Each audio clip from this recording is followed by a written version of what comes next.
Hey everybody, it's Kalymnios here, author of the book The Thought Gym and founder of thethoughtgym.com, and today I want to talk to you about this idea of fear.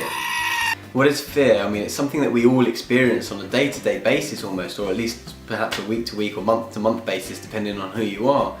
And I'd like to propose that really fear is largely in our heads. It's not actually something that is real. And if you think about something that you were once fearful about, or perhaps something that you're fearful now about, where is the evidence in actuality that anything is going to happen?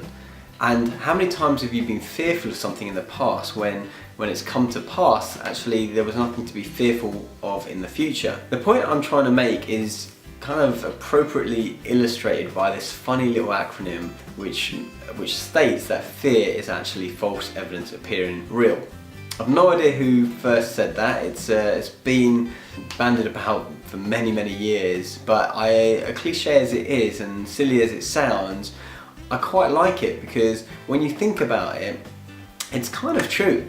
So many times we're fearful that, let's take exercise for example, that we're going to join a gym and everyone's going to be kind of staring at us and laughing at us because we don't know what to do, and I don't know, our clothes don't fit right and we're out of shape and everyone's got perfect LA beach bodies, and then perhaps we brave it and go to the gym one time and actually no one could give two hoots about you. They're probably all too much fearful of their own self-image with other people to care about what you look like, and then you think to yourself, oh god, why was I afraid all those weeks building up to this, or whatever it might be. I mean, that was just a silly example, but I wanted to use it to illustrate a point and to get you thinking about times when you were fearful of something and in actual fact it was all just imagined.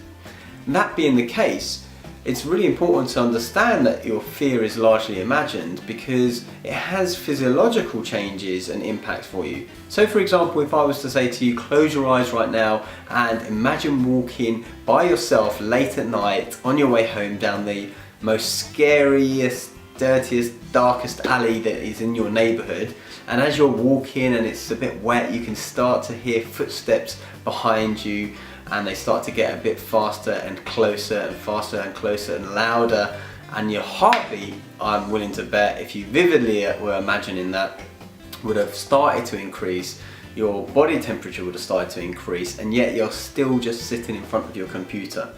So the fear that is generated in your mind, and only in your mind, has created a physiological reaction in your body. That being said, if we live our lives with many of these fears, it can only have a detrimental effect on our body and our actions, more importantly, because if we're too fearful to do anything, then we won't progress in life. I didn't mean this to turn into a real motivational speech, but I just wanted to illustrate the point that fear is really false evidence appearing real, and once you understand that, you can move forward. I've by no means eliminated all fear from my life. I've still got lots of work to do, but just understanding the fact that it's largely imagined does help ground me when I want to move forward and do things.